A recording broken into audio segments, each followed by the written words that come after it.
Ada seorang laki-laki bernama Hatim At-Ta'i. Dia terkenal dengan kedermawanannya.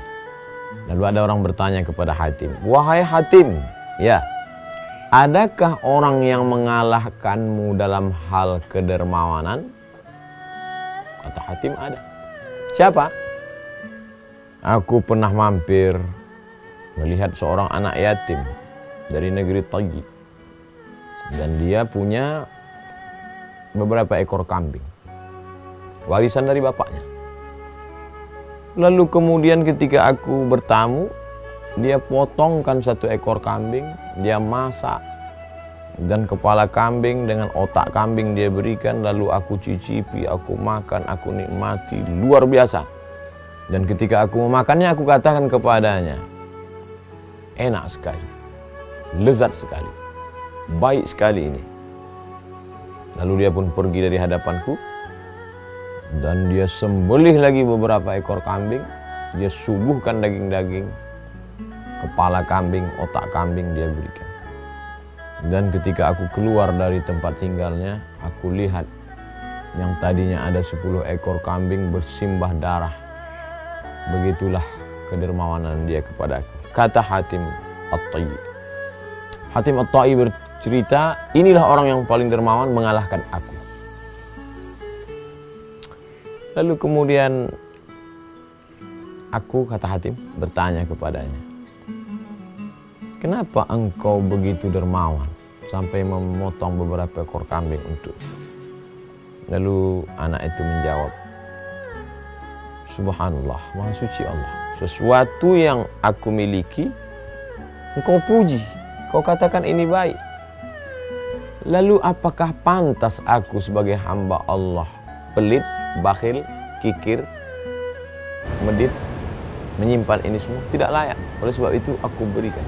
Pantang bagiku untuk menyimpan sesuatu yang engkau puji. Hamba Allah yang baik memuji nikmat Allah yang baik dari Allah yang Maha Baik." Lalu kemudian orang pun bertanya kepada Hatim At-Ta'i, "Hatim, ya, bagaimana cara engkau membalas orang yang dermawan itu, wahai Hatim?" Apa yang dilakukan Hatim untuk membalas? 300 ekor onta, 500 ekor kambing. Aku berikan sebagai balasan atas kedermawanannya kepadanya. Kalau begitu, dia masih kalah dengan engkau, wahai Hatim. Karena dia hanya memotong beberapa ekor, sedangkan engkau ratusan ekor. Kenapa engkau katakan dia lebih dermawan daripada engkau? Apa jawab Hatim At-Ta'i? Dia lebih dermawan daripada aku. Mengapa? Karena dia memberikan semua yang dia miliki. Sedangkan aku hanya memberikan sebagian kecil saja dari harta yang aku punya. Begitulah mereka berlomba dalam hal kebaikan. Bagaimana dengan kita sekarang? Sebagian kita berpikir, apa yang bisa kita makan dari teman kita, apa yang bisa kita ambil dari sahabat kita, manfaat apa. Dulu orang berpikir apa yang bisa dia berikan. Alhamdulillah hari ini ada orang menulis buku keajaiban memberi. Ternyata orang yang menerima itu enak, indah, tapi ada kenikmatan yang luar biasa yang dirasakan oleh mereka yang memberi. Dan ini bukan hanya sekedar ayat dalam Al-Quran, bukan hanya sekedar hadis lafaz dari mulut Nabi SAW, real, nyata, diceritakan dalam kitab-kitab, termasuklah yang sedang kita bahas sekarang.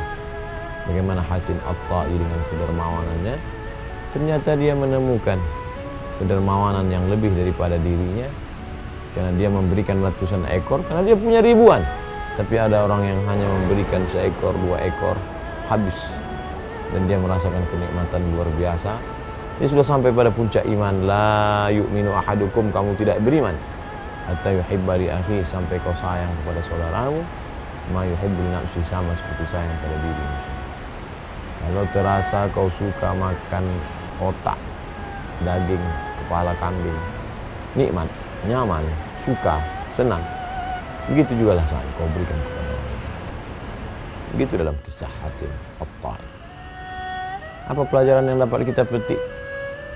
Bahwa ada nikmat punya harta, ada nikmat punya keluarga, ada nikmat punya kendaraan benda, ada nikmat punya materi, ada nikmat dimuliakan, diagungkan, dipuja-puji. Ada nikmat punya jabatan dan kekuasaan. Tapi sesungguhnya ada satu nikmat lain yang kita juga mesti rasakan, yaitu nikmat berbagi. As-sakhi, orang yang dermawan. Sifatnya sakha, kedermawan. Oleh sebab itu maka ketika kita baca kisah mereka yang dermawan, maka harta itu sebenarnya tidak pernah singgah ke dalam hati mereka. Mereka sibuk mencari, pergi pagi pulang petang, sampai tidak tidur malam. Setelah dapat mereka bagikan lagi kepada yang lain. Sebagaimana dunia ini hanya sempat persinggahan, maka harta itu pun juga hanya titipan yang hanya berhenti sejenak di kantong, di tabungan, di rumah, kamar, laci, lemari, besi mereka. Lalu kemudian bersebar kepada panti asuhan, anak yatim, panti jompo, fakir miskin, orang-orang yang berhajat dan memerlukan. Mengalahkan musuh kita sudah berhasil. Mengalahkan penjajah kita sudah. Tapi mengalahkan sifat bakhil, mengalahkan sifat tamak, mengalahkan sifat rakus, inilah yang sedang kita didik dalam hari baik bulan baik ini. Mudah-mudahan kita termasuk orang-orang yang sanggup membalas kebaikan orang lain lebih banyak. Wa ahsin, berbuat baiklah. Kama ahsanallahu ilaik, sebagaimana Allah sudah berbuat baik kepadamu. Mudah-mudahan kisah Hatim At-Tai menjadi inspirasi buat kita bersama. Andai tidak dapat melakukan semuanya, paling tidak sebagiannya. Mudah-mudahan bermanfaat, berkah selalu rezeki yang dititipkan Allah. Terima kasih. Wassalamualaikum warahmatullahi wabarakatuh.